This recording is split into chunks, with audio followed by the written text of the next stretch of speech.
Hello, hi, I'm Jim Campanini, and welcome to the Grapefully Yours Wine Podcast. Here's my guest, well, my co host and guest, uh, America's guest, Mike Pigeon, my co host, the Wine Butler. How you doing today? Oh, pretty good. Thanks, Jim. Thanks. But we have a selection today to talk about. Yeah, well, how you feeling? How am I How are feeling? you feeling today? Yeah. Well, the Patriots, they Uh, have, but other, just something you, to follow. But I'm feeling okay. you think you could have kicked that field goal, you think, to No, win the game? no, no. We when he let himself get sacked, that put another 8 yards onto it, and it's more of a line drive, and that hand comes in. That's football. Yeah, yeah. Okay, well, let's get my homework Yep. Let's see done what we here, got okay? going. This Inside Lowell podcast is coming to you from the WellPoint Studios. WellPoint, the only health plan offering healthcare benefits exclusively to Massachusetts GIC members. At WellPoint, your whole health is their whole point. I Well did that said. pretty good, Mm-hmm. didn't I? Okay. You think my voice? Can I do voiceovers? You think? My Absolutely, accent? Yeah. absolutely. There's no Maybe for Jersey subs or something. Mike's Jersey might subs work, with the might work, accent and everything. might work. Yeah. You know, one of my favorite actors, uh, James Earl Jones. Oh yeah. Yeah, he just died. He did the voice of Darth Vader, and Yeah. great guy. You Yeah. know, great guy. Boy, I read his obituary life story where he started dirt poor, and oh man, his mother, and He, raised he had him. that good bass voice like Oh, Morgan Freeman. They both had that, and I love that in Red October where he said, oh "So I yeah, said, remember, I yeah, was never here." yeah. Nah, Just, great, great.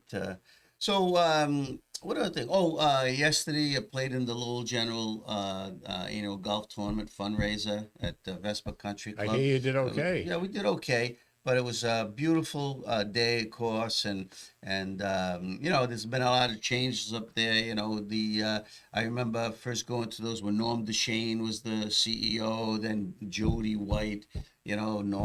Norm retired, started Circle Health. He retired. Jody White ran it for years. Now Amy Hoey from Lowell, she's doing it. From what I hear, she's doing a great job and stuff. But it's amazing how time marches on. Oh, But it was nice to see. I've been retired for 6 years from the Sun. It was nice to see. People that used to see in the past. Some people retired. I saw, John Chemley and nice. Always nice to run into Dave Daly and Ed and Carol, they're a Dave and lovely Carol couple. They Daly. still Yeah, are. Yeah. and so it was nice. Billy Martin, former city councilor, he was there playing golf and trying to and stuff, and it was a nice day. Good day. So it was a Fun. nice day, But we're here to talk about wine, Hmm. and today we're going to talk about older wines. Okay. When I sit around the campfire and with friends, they talk about wine, and invariably it gets to, about how long should I keep a wine, old wine? Yeah, most premium wines that you buy, if you belong to an app, if you have an app like Vivino, or if you have a paid app like I have, you pay for expert advice and stuff. um, they usually they taste the wines and they usually give you a window Mm. of when you should drink that, when that wine hits its peak performance, and then, when it's going to start fading a little. Not that it's going to go bad, it's just going to lose the luster, its freshness and stuff. And some wines are ageable, like the Barolos, Brunellos, Cabernets, Merlots even. They last a long time. Other wines, 99% of the wines you buy at the liquor stores, you got to drink them within 2 years, or they're made to be drunk within 2 years, fresh, Mm. 2 to 3 years. Um, and wines change with age; they evolve. Their colors change, their taste change. So we're going to talk a little about these. Some of these bottles came from my wine cellar I've acquired through the years. I don't open them. Maybe someday, we'll have a blast and do it. I got about 20 bottles that are, over 30, 40 years old. That's old. Yeah. Yeah, Even and for I keep them because the bottles are beautiful. One thing that you should know, and I've mentioned it before in my wine classes and everything, even on this show, you know, red wines lose color as they age, right? So red wines lose color. They start turning brownish, especially around the rim, the brownish tint. Doesn't mean it's going bad. It just means that those phenols and other nutrients in that wine are breaking down. Okay. Now white wines, they gain color.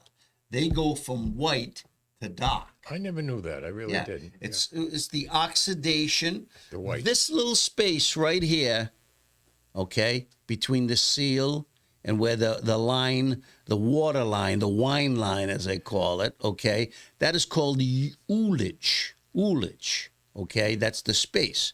Now, over the years, air gets in and this evaporates, just like water if you put on your lawn or something like that, and it diminishes. This, when it was first came out, we'll talk about this wine, it's real tight. The wine comes up, almost just below the seal. We can see it's receded just a little in these wines, which means that the corking in these older wines was really tight, really good. In the seal, excellent. Still, if you turn that bottle upside down, and I've got these bottles on wall displays where they're upside, they're like this, so you can see them on a wall display. Nothing has creeped out in all these the years that I've had them.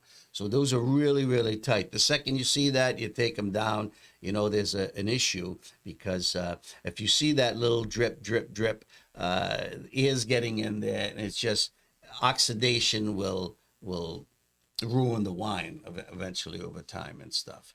But in my collection, I keep these wines just for fascination. I love to, like you mentioned at one of the shows, last show, going down into the cellar, looking at the wines. Yeah. You just, they're like your pets or something, your babies. You just, They are. and I do a couple of inventories a year just to go through them, look at the bottles, look at the wines and stuff like that. And it's nice, spend a couple of hours with them, and it's fun. So let's look at the first bottle we have here, which is a beautiful bottle. Okay, this is the Faniente, which is a Faniente Cabernet Sauvignon that was bottled and released in 2002, an Oakville Cabernet Sauvignon. Now, was that a bottle that you bought yourself at that time, or was it passed somehow? No. You came I across I it? acquired this. So I saw it. Someone had a little wine sale, and I bought it. Now, if you buy these wines at an auction, they usually have a provenance from it, a paper you can see. But a lot depends on how they were stored, who stored them. So you buy from a reliable collector, the wine should be in good shape. I just bought this because Faniente is a great wine, even to this day. I mean, they sell their Cabernets way up there, 95, points. Bottles cost over $100, or up to $100 and stuff. But I love the bottle. It's a beautiful bottle. It is, The Cabernet is great. And so that's 22 years old. That is still drinkable by all accounts. Now, it's not going to be as fresh, but it will still have. Cabernet is a long-lasting grape. I mean, would you chance drinking something like that?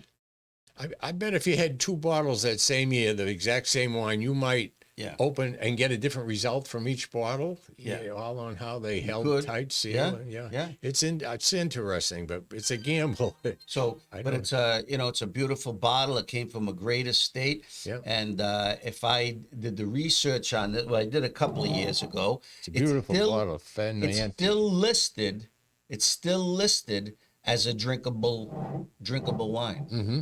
But it says, the caveat, hey, it's not going to be as fresh with the red cherries. But now the other thing is, when that wine sold, it was around $20 in 2002. Which would be a But $40 bottle today, 44 today. no, now that same bottle, $90. That high. Wow. Yeah. So Wow. it's crazy. But I just want you to see it. It's a beautiful bottle, 2000 Oakville.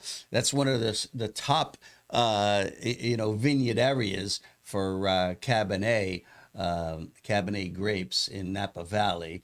And the thing I gotta and it says here the proprietors are nickel and nickel, which nickel and nickel Well, is you've given me nickel and nickel Cabernet, which is fabulous. fabulous, And I wonder if that's still Wow, nickel and nickel. if they're still they must be still the proprietors. That's one of their brands. If you had somebody over, would you feel confident opening that up without a backup bottle of something else? Yeah, the person who would have to understand, they'd have to be a wine like you, like you, wanted to taste, see if drink anything. Because you read in Wine Spectator and Wine Enthusiast where they have these vertical wine tastings going back decades. I mean, those are French Bordeaux wines and Cabernets that are known for their age worthiness and stuff. But even them, the comments you say, hey, this one from 1965 is the color they describe it, but the taste just hasn't hasn't kept going. Like I said, oxidation is one factor, but it breaks down. I mean, it's those proteins in there and stuff. And you're smart enough to keep these in the cellar away from the sunlight. But if someone had these in a rack in the living room to show them off and the sun hit it maybe 4 hours a day, I wouldn't expect it to be. Yeah. So no, the sunlight ruins wine along with the humidity and stuff. So I keep towels over these, and plus you've seen it with the screen, and the light goes off and stuff like that. Okay, so here's another one, beautiful bottle. Now I got this from Dickie Rourke when he had Ricardo's, and when he closed it down, he had a bunch of bottles in his wine cellar. So this is a 1982 Cabernet Sauvignon from Paso Robles, and it's Estrella River Winery. The Estrella River Winery is no longer there. But once again, a very handsome bottle. The color, now the bottle had an original green tint on it, but even through the light, you could see that color. Yeah. You can see a little brown tint in it, but it's still, if I was to open that up and pour that, I mean, you wouldn't notice unless I told you. Yeah. And if you were a wine drinker, you could look around the edges and say, gee, that's the tip off. If you see a little brown rim around it, they call it bricking, the color of a brick. We've got a lot of them in Lowell, brick buildings. You say, wow, this is an aged wine. Doesn't mean that there's anything wrong with it. It's just that it's aged. This has been around for a long time. Once again, knowing Ricardo, this was probably stored in he had in a cool, dry place. I think he stored a lot of it in his cellar there. That wasn't too dry down there, I don't think. Well, and at the restaurant. At the restaurant. Yeah. At home. Well, this after he, I bought some from when he closed down the shop, but I think this was one of them that was actually in his condominium because Kathy, when he had an armoire with all his favorite bottles. He did. And she gave me a lot of them, Kathy, his wife, his widow and stuff. So, but once again, I kept it as not only a recognition, of a good friend, but also I like the bottle, 1982. So that's 42 years old. Back there. Yeah. Would I drink it if someone said, Jim, tomorrow's your last day on earth? I'd open them all up, right? But right now, why? It's a nice thing to look at. People, they ask questions about it and stuff. It's good looking up the history of it. But you know what? That one, it really had no strong history. It's not like, it's not like it's a known great wine. The winery's not in business. Maybe the winery was purchased by someone else and stuff, and it's probably under someone's tutelage right now. But it's nice to look at. It's got the stars on the label, and look at this. Once again, it's probably corked really tight. Was done a good job, and this probably wine 1982. Well, if you can remember what wine prices, that was probably a $10 wine, which was probably a lot of money in 1982. It was, yeah. You know, so interesting. So moving up the ladder, this is where it gets interesting. This is actually a white wine. Okay, Couldn't be any redder. Chateau Yquem. Now, for those who know wines, French wines, this is one of the top of the line Sauternes from the Bordeaux region of France. Chateau Yquem wines could go from $600 to $4,000 a bottle. When I had this valued about 5 years ago, not this particular bottle, but if I still had, this is from 1953. Okay, still pretty good. There's a little damage on the label up here, which would keep this from being a perfect bottle. But this was, if you go and do the history, which I had a friend who has a great French wine connection, do the history and get a valuation on what a perfect bottle of 1953 Yquem would be worth. It was $750. Okay, and I actually received this from a woman in Chelmsford who was selling her home. She knew at the time I was writing the wine column in the Sun and the Herald. And she contacted one day. She says, "Would you like to come over and see my wines? And I just want to give them away. My husband loved wine, and he had passed on, unfortunately." And I looked at the bottles and said, "Hey, you had some good bottles of wine here." And she says, "Yeah, well, I'm gonna give them to my, my children if they want them, but they didn't seem interested. But there's one here that I wanted to give to you because I read your column." I says, "Really?" And she takes out this Yquem, and right away I knew what it was. I says, "Do you know what this is?" And she said, "Well, yeah." She says, "My husband had he collected some nice bottles of wine. I think we got this on a visit to France." I says, "Yeah." I says, "But." So this was probably about 10 years ago when because I was still working and I acquired it. And I said, "Well, thank you very much." I says, "If you want it back," I says, "I don't know what it's worth at the time. I didn't." I says, "But it's a very valued name." And she says, "No, take it." And I said, "Well, thank you very much." So. This was the Sauternes are white, Sauvignon Blanc and Semillon. Okay, they're dessert wines in France. Now, this one, if you look up the provenance of it, that's history, the 1953, and every once in a while, like we said, Wine Spectator and Wine Enthusiast, they look at the old wines, and Chateau Yquem is. They can last for 75 years, those Sauternes, like they're sweet wines. This was still considered drinkable at the time. And my friend, Mike Kiskell, who did the research on this bottle for me, he's a great French wine enthusiast and stuff, and he knows a lot more than I do about French wines. He told me, "Jim, let's wait for a snowstorm and pop this open." And at one time, we were going to do that, and then we all lost our courage. He had some old bottles, and I said, "Well, we'll do it again and stuff." But I wouldn't be surprised if it's not gonna. It might not taste this sweet, but you're not going to get sick drinking that wine. Thank you for telling me that. Well, most wines you won't. They just won't taste good and you spit it out. Yeah. The vinegar. They turn to, vinegar or salad dressing or whatever. But that one, up until 5 years ago, is still, and you could see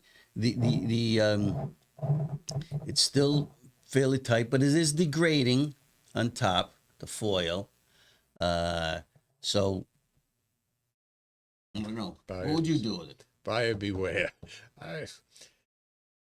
It's an old bottle. It's one of the few very old bottles you got. It's going to get passed on. So keep it. What are you going to? You might What if you open it and you dump it? That's happened too. Yeah. You know? No, and that's why it has more value, I think, just being there on display and It's got a little curiosity piece and stuff like that. And It's got a history. Let it talk got a about history. it. Yeah. If you empty it, then you can't talk about it anymore. so the next one, you want a little water? Yeah, just have a little. The next one is the oldest bottle of wine I have in my collection. Okay. And it's from 1929. A Bordeaux. Look at this bottle. I don't know. This went through the war, literally. I don't You know. can see it. Look at the bottle. 1929 Chateau Pavel de Luz. And Bordeaux, France. It had the it's a faded landscape right now, but Okay. that was the chateau at the time. And now this is very intriguing. It's got a silver foil cap.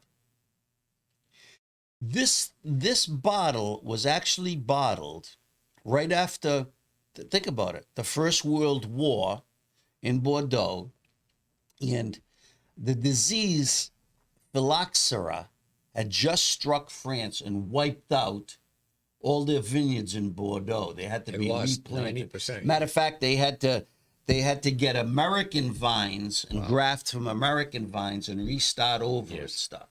So when I looked up the history of this, and the Chateau Pavel de Lutz no longer exists, the winery, but it survived a lot. It survived the war because the First World War, a lot of the vineyards were bombed, and the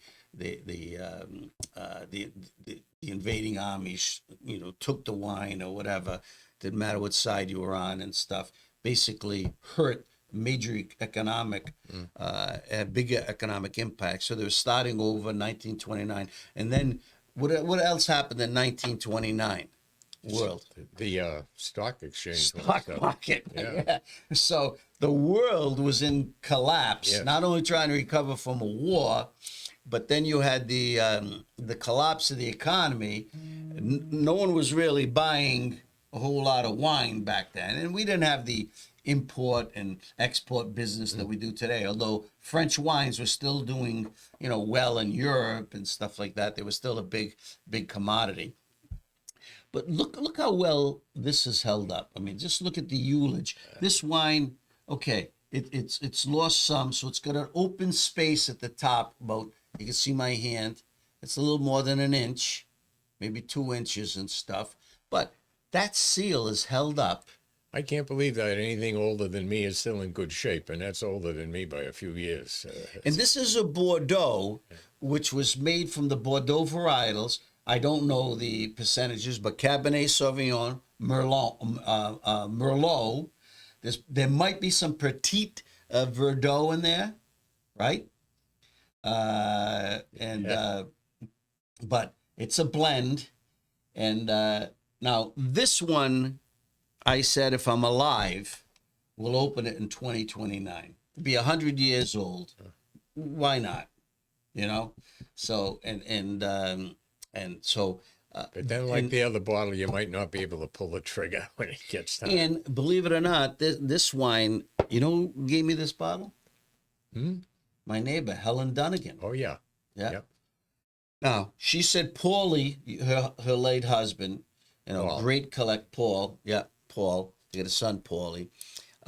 Used to collect wines, and she found a bunch of them. She's not a wine drinker, and she had me come over, take a look at them. Most of them were leaking and everything. She had about 2 or 3 bottles that were decent and stuff.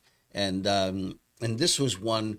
I said, "Jesus, I'm really interested in that. The age, it's probably worth nothing, but just for the sentimental age, value yeah, and yeah. stuff like that." And she said, take what you want. And I just took a couple of bottles. The others turned out to be flawed. Like I said, they were leaking, and I actually opened them up, tasted them, yeah, and just poured them down the drain. But this one survived because look, but you can see it's starting to degrade the foil and stuff. But right now it doesn't leak because once again it's another wine I have upside down. I don't know what this purple color is here. It looks violet purple.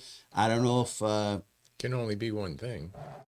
the wine just the wine it hasn't come to the top of hasn't the come cork, to but the top. yeah. Yeah.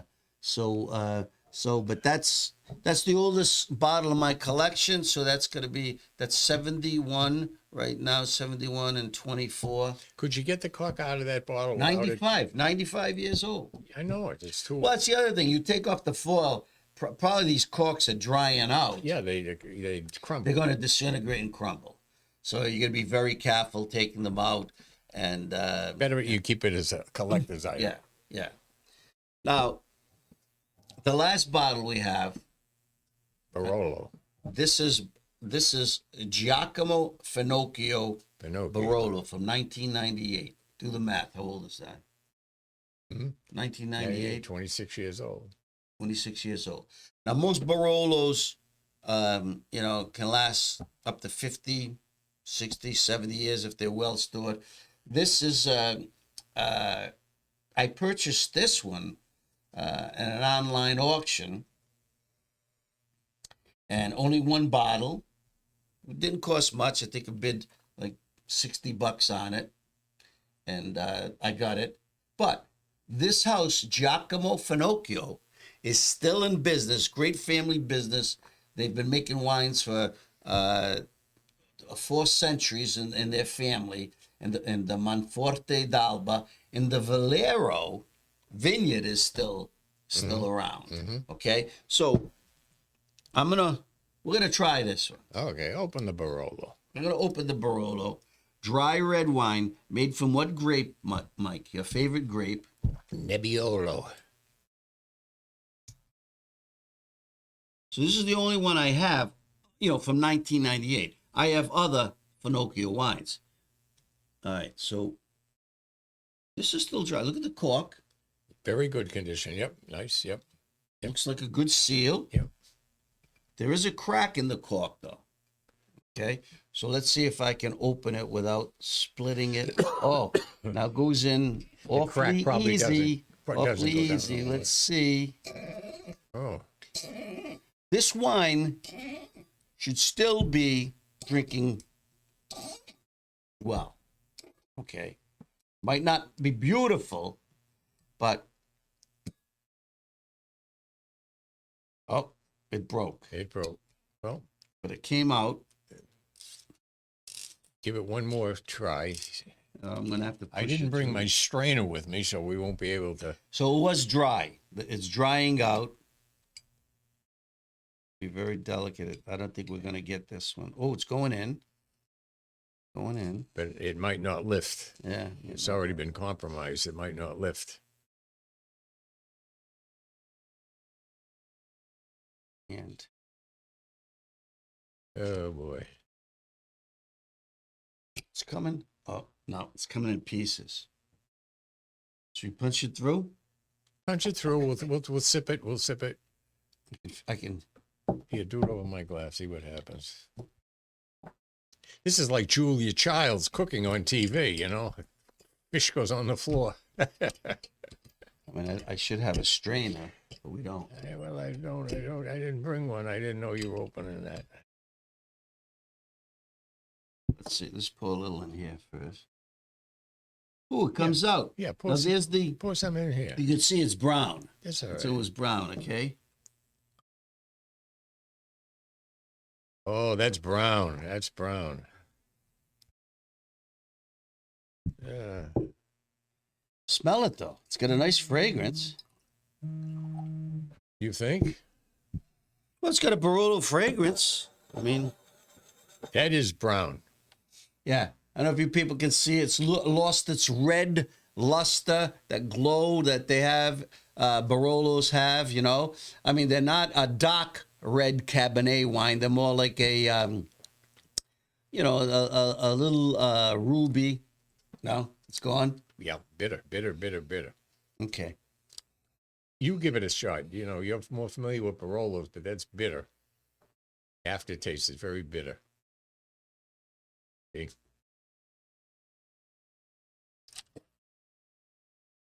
Yeah. Not a good aftertaste at all on your tongue.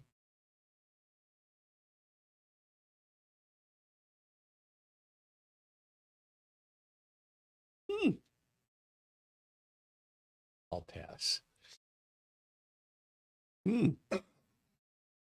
It's got a taste to it. I'm not saying it's a great taste. Plus the fact, even opening it, it's already on my mind. I better be careful. But no, that to me, that's bitter. Yeah, but it does have some character to it. It's very, very dry. Okay. But yeah. I wouldn't drink it with Asobuco, you know. Yeah. But yeah, it's probably past its prime, Mike. I would say. Past its prime. Yep. So, well, it was good for an That's the risk you experiment. take with opening any of your collection of old bottles. Once they're open and that you test it, no, that's So we just wasted a bottle of 1998, but we it's didn't past- waste it. But you know what? It's, I could probably put that on a caprese salad. yeah. But I just want to let me see. I think so. So Giacomo Fenocchio Barolo, and what's that? Valero, right? Yeah. Let me see. The last review, the oldest review in my my Venus wine app, okay, goes back to 2009. Giacomo Fenocchio, the Barolo Valero, Piedmont. Now the 2009. This is the review. And it's It was 11 given. years. It was given 90 plus points. Well, I'm just saying about the vineyard itself. Yep. You know, it is a recognized vineyard from the region. Good medium red, slightly dull nose, hints at red fruits and truffle. Fat and sweet in the mouth, with a slightly roasted red fruit character. Sweet to the mouth? Fat and sweet in the mouth. Not this one. Finishes with substantial sweet building tannins. Doesn't quite come alive following the 2009 Canubi. Drinking window. They didn't give any drinking window. Now the last vintage, the 2020 Barolo Fenocchio, got 97 points. Okay, and so the 2009 was selling for $60 a bottle. The present day 2020 was selling for $87 a bottle, got 95 points. And the Valero was selling for even more, $108. The 2020 Barolo Valero, $108. So if any of you folks out there in the audience want to phone in, we'll let you have that open bottle. You won't have to struggle with the cork coming out. It's out, and we'll let it go for $54. Yeah. So it does have a great. I mean, it is a winery with a great history, a great background and stuff. No question. And but past its prime. And now what do I do with it? What did Austin Wells used to say? We don't sell wine past its prime or whatever. Yeah. Well, he wouldn't handle that. So that's it for the aged wines. You look at them. For collectors, they like to see them the wines. Some people collect them to open them, to see what they taste like. But it is interesting that as wines age, their colors change. The red wines get a little softer. They turn with that brownish rim, that rust color, brick color. Yeah. And you see it around the edges. You can definitely see it in this one in yeah. the glass. Okay, and the whites though turn amber and dark, as you can see it in this Sauternes.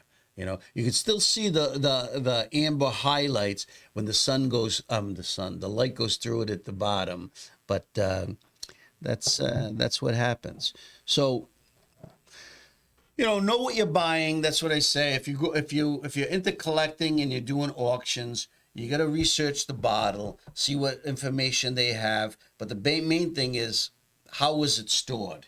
And how long did that person own that bottle of wine? Storing is a big thing, and you really don't know. Because if it's not flat, you'd never know if it was leaking or not. If people just keep it standing up like that, that cork's going to dry out, and you know, it's just going to oxidize. You know, it's just going to oxidize. Yeah. So that's it. One less bottle you have to worry about. 1998 Fenocchio. So, but it's interesting, but still, it still gets label and it's number and everything. So, yeah, I still have enough Barolo in the cellar to drink. So, any closing thoughts? You could always save that, put a cork back in it. Friends come over, you want them to leave early, give them some of that. That's a good one. That's a good one. No, Well, that was interesting though. But it just proves that you take a gamble with anything you buy that old. And yes. More people have no plans to open them. It's a showpiece, and but you take a gamble. Well, if the show is still running in 5 years, maybe we'll open this 1929. Okay, if I'm still around, and if Teddy allows it, we'll do it. We'll have a celebration or something. Yeah. Okay. So keep watching the show. I'll come back in 5 years. Well, until next week. Until next week. May the old wine be with you, but not this one. Not this.